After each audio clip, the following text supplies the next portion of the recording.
เกิดอุบัติเหตุไฟฟ้าช็อตคนงานก่อสร้างสร้างจอดสร้างเล็กตกลงจากหลังคาลอดดับอย่างบุดวิดกับทักทายสบายดี FC ทุกท่าน FC ทุกคนเนาะมาพบมาพ่อกับค่อยเจเบาลาวในซ่องความเสื่อมือนี่ท่านผู้ชมเนาะเหตุการณ์นี้เป็นเหตุการณ์จากพลเมืองดีที่แลนเข้ามาช่วยเหลือบุคคลที่ถูกไฟฟ้าช็อตลอดดับอย่างบุดวิดเหตุการณ์มันเป็นไปเป็นมาคือจังไดท่านผู้ชมเหตุการณ์ครั้งนี้ตามที่ฟังเสียงแล้วอาจจะเกิดขึ้นอยู่ทางนครหลวงเวียงจันทน์ฟังตามสำเนียงเนาะต้องขอบบุญขอบคุณอ้ายผู้นี้ที่เราได้ถ่ายคลิปเอาไว้และเอาไปลงใส่แอปฟ้าท่านผู้ชมมีคนงาน 2-3 คนไปฮับเหมาน่าจะไปเฮ็ดตัดหลังคาอยู่ในบ้านแห่งหนึ่งท่านผู้ชมเขากำลังก่อสร้างเรือนแล้วไปเฮ็ดอีทาใดบ่ฮู้เราเป็นสร้างจอดกำลังจอดเล็กเฮ็ดหลังคาอยู่แต่ไปเฮ็ดทาใดบ่ฮู้ไฟฟ้าช็อตเนาะแล้วตีนของเราเบื้องหนึ่งไปเยียบเอาเล็กตะปูน่าจะเป็นจุดสนวนเฮ็ดให้ไฟฟ้าช็อตบ่คนอ้อมข้างห่างไปหลายห้อยแมตรได้ยินเสียงไฟฟ้าช็อตสนั่นหวั่นไหวเนาะแล้วช็อตแล้วบ่นี้อยู่เทิงหลังคายังโชคดีหน่อยนึงเราตกลงจากหลังคาลงมาละม่องที่เราตกลงมานั่นเป็นพื้นที่เขาเจ้ากำลังเททรายเอาไว้เพื่อจะเทพื้นกองที่ทรายห้องฮับเอาตัวเราจึงเฮ็ดให้เราบ่ได้รับบาดเจ็บอีหยังแต่ว่าถึงจังใดก็ตามเราก็ได้รับบาดเจ็บจากอาการไฟช็อตท่านผู้ชมเอ้ยบ่ว่าจะเป็นทางตีนเราก็เป็นห้อยไหม้บริเวณขาทั้งสองเบื้องเป็นห้อยไหม้ตั้งแต่ขาหัวเข่าลงไปฮอดปลายตีนห้อยไหม้คล้ายๆคือกำเฮาเอาหนังย้ำไปจีใส่ไฟท่านผู้ชมเนาะแล้วส่งเสื้อก็มีการขาดคนเห็นอยู่ในเหตุการณ์กับหมู่เพื่อนที่รับงานนำกันก็คิดว่าเราน่าจะเสียชีวิตไปแล้วเราแข็งไปหมดแล้วแต่ว่าเราตกลงมาด้วยการไปกระทบกระแทกใส่พื้นแล้วจึงเห็นให้หัวใจของเรากลับคืนขึ้นมาแล้วบ่มูจนได้ไปสั่นไปเส้นเอาและเอาเหล้าขาวมาลาดมาทอกใส่ปุ๊กเอาเราจึงฟื้นคืนขึ้นมาแล้วก็บ่ฮู้ว่ามันเป็นแนวทางที่ดีบ่เขาเจ้าบอกว่าให้ดื่มเหล้าขาวเข้าไปเพื่อจะไปสกัดบ่ให้เลือดกล้ามเพราะว่าอาการไฟช็อตเขาเจ้าบอกว่าย่านเลือดทั้งในกล้ามก็เลยให้เราดื่มเหล้าแล้วก็มีการโทรหาหน่วยกู้ภัยให้มาเนาะทางนครเวียงจันทน์ต้องยอมรับว่ากู้ภัยมาทันก็คิดว่าอ้ายคนนี้เราจะอยู่รอดปลอดภัยเนาะไปเบิ่งคลิปนี้สักก่อนพวกเขาจึงมาพ้อกันในช่วงต่อไปไปสูงนี่แบบนี้มันแล่นให้รู้ได้มันแล่นใส่เลยได้ไฟนี่ไหนมันคือไฟ220ดีแล้วรอดมันน่ะดีแล้วรอดมันน่ะโอเคดีใจน้ำโอ้ตายบ่พอว่าโคงเล็กแล้วรอดละรอดละรอดละ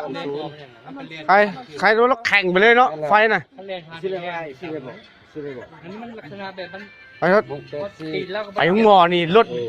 โล่ไปคนนี้รถก็ได้ตอนนี้อันนั้นน่ะรถไปแล้วไปจะไปแล้วกู้ภัยแล้วมาน่ะค่อยมาค่าเวียงเนี่ยวันนี้โทรกู้ภัยให้ดูนึงเดี๋ยวเราโทรนี่เราโทรกู้ภัยแล้วตอนนั้นเรากำลังจัดรถให้อดเอาดีแล้วรอดนะย้ำใจหันพี่นึกไรเอาเราเข้าไหมเรากินเลยเอาอีกหมักนาวบ่เอากินเหล้าใส่กินเหล้าใส่จะก๊อกน้อยก๊อกนึงก๊อกน้อยนึงกินใส่ใบเลือดกามนะกินรถโอ้ยขอว่าเราไปเลยนั่นใครเอาใส่อีกนึงโอเคว่าส่งเสือขาดเบิดไหมเบิดพุทธตีนกันเลยหดล่างเรารถนี่บาดแผลนี่แหละหดรถเพราะเป็นอย่างตายค่อยเคยเจอเราค่อยกับแบบเรานี่แหละค่อยจะตายขึ้นคือเรานี่แหละหดรถคิวบ่คิวแล้วหดเลยหดรถโอ้แข็งดีละโอ้ไหมไปเลยเนาะเลือดสิบออกยังไงอย่าเฝ้าไม่เป็นหยังเรายังเก็บบาดแผลอยู่ให้เราฟื้นก่อนแข่งไปเลยนะเมื่อกี้นี่แข่งไปเลยแล้วมีแต่ได้ยินเสียงกึกยังอยู่มันวิ่งแล้วมิดไปแล้วเขียวจบโอ้ยตายแล้วปาก่อนบ่เป็นหยังกูนะตีนน้ำไหม้เบิดใช่แต่เราตุกนี่ได้เด้ ตายคันจึงอยู่ดูดดวนตาย ใต้เลย โอ้ข่อยคิดว่าเราก็บ่รอดแล้วนะเมื่อกี้นี่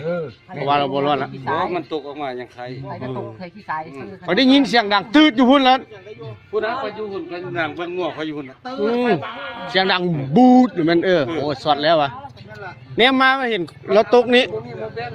ไปแล่นลงมา ยังได้บ่ไปเคลียร์ร โอ้ ถมันลง พยายามเด้อ ไปสองคนมันเลี้ยวบ่เห็นหลักฐาน ส่งเสื้อขาดเบิดตีนลอกเบิดบอสเนี่ยเจ็บบาดแผลนี่นะอันนี้เหยียบเล็กนี่นะเหยียบเล็กมันเสื่อมซ้อกันบ่ต้องหนิ่งหลายไอ้บ่ต้องหนิ่งไปเจ็บบาดแผลใครดีใจนะมันรอดนะโอเคละ ได้สติอยู่ได้สติอยู่ เปื่อยหมดเลยเปื่อยหมดเลยเอาเหล้ามาฮดเอาเหล้ามาหวดแล้วมันจึงฟื้นมาปั๊มหัวใจอย่าหนิ่งหลายอย่าหนิ่งหลายบ่ต้องหนิ่งหลายให้มันฟื้นปกติก่อน จะจับโทรศัพท์เขาแบบคันเขาติดโตมาแล้วจะเอาลงเขาหลุดเด้อ เป็นเจ้านะเจ้าสิไปใส่ เขาก็ขึ้นไปเบิ่งงัวไป นี่ให้อันนี้เอาให้พวกเจ้าเพิ่นพอดีอันบางเทื่อเจ้าอันเทื่อกู้ภัยเขาเจ้าโทรมา เจ้าสิใส่ มันเป็นยังว่าผู้ดี บางเทื่อเขาเจ้ากู้ภัยคุมโทรมาแล้วเจ้าแนะนำเขาเจ้าอยู่บ่ไหน ถ้าคนโทรมานี่นะ โอ้โทรบ่ไหน เดี๋ยวว่าอยู่นี่นะ โทรอันเดียวกันวะล่ะ แล้วแล้ว คอยโทษแล้วนะ 16หยัง1623 ลุง ตัวแดงอันเก่ามาแล้วนะ อันใดไว้เอามา นี่ก็ติดดอกหมดกีตัวนี้เป็นงูเลย โอ้เหยียบเหล็กเด้อันนี้นะเหยียบเหล็กนี่แล่นต่ำนี้ โอเค พวกเจ้าเห็นแล้วหรือยัง ถึงว่าอ้ายเราฟื้นขึ้นมาน่ะ เรายังบ่สามารถเว้าบ่สามารถจ่าได้ ตาเรายังพับรู้สมองนี่น่าจะเบลอหนึ่งมาเรื่องไฟฟ้าช็อตสองมาแล้วก็แม่นเราตกลงมากระทบกระแทกอีหยังจักอย่างเรายังเบลออยู่ตาเราถึงว่าเรามืนอยู่ตาเราแนมเห็นอยู่นะแต่ว่าเรายังเบลอเขาเจ้าก็มีการเอามักนาวให้เรากินเอาเหล้าขาวให้เราดื่มบ่ฮู้ว่ามันเป็นวิธีที่ถูกต้องหรือบ่เนาะผู้ใดเป็นแพทย์เป็นหมอใน FC อยู่ทั้งฝั่งไทยแล้วก็ฝั่งลาวโดยเฉพาะคือทั้งฝั่งลาวโดยเฉพาะคือทั้งพี่น้องทั้งฝั่งไทยของพวกเขาเนาะผู้ที่มีประสบการณ์ประเทศที่เจริญแล้วถ้าถูกไฟฟ้าช็อตสิ่งแรกที่พวกเขาควรจะเฮ็ดปฏิบัติต่อเขานี่เฮ็ดคือจังได๋ผู้ใดฮู้ขอความกรุณาส่งมาใต้คอมเมนต์มาแลกเปลี่ยนบทเรียนมาแนะนำพี่น้องทั้งฝั่งลาวเฮาเด้อเนาะท่านผู้ชมเนาะก็หวังว่าเราจะปลอดภัยพวกเจ้ามันอันตรายหลายได้พวกเป็นสร้างจอดค่อยก็เคยไปจอดอยู่ก็เคยไฟฟ้าช็อตแต่ว่าไฟฟ้าช็อตไฟฟ้าดูดนี่น่ะมันดูดเป็นไฟฟ้าเหลือขึ้นมาดูดน้อยเดียวฮอดซอกแล้วก็แล้วแต่เรานี่บ่ฮู้ว่ามันน่าจะมีไฟหัวบ่เพราะว่าหลังคาที่เราไปจอดนั่นเป็นโครงเหล็กทั้งหมดถ้าบ่มีการเซฟตี้น่าจะขึ้นไปนี่น่าจะใส่ถุงตีนถุงมือป้องกันเอาไว้บ่เพราะเฮาไปจอดเหล็กถ้าเฮาบ่มีการป้องกันพวกนี้เฮาไปจับไปแตะนี่มันมีโอกาสช็อตมีโอกาสดูดได้เนาะท่านผู้ชมเนาะคลิปนี้ก็น่าจะฝากฝังกันไว้เท่านี้แหละท่านผู้ชมเนาะใครมีคำตำหนิติชมคำคิดคำเห็นผู้ใดมีประสบการณ์เป็นสร้างจอดสร้างเสื่อมเนาะเคยมีประสบการณ์ไฟดูดแล้วนี่บ่ล่ะเฮาจะแก้ไขแนวใดขอความกรุณาส่งมาใต้คอมเมนต์เด้อ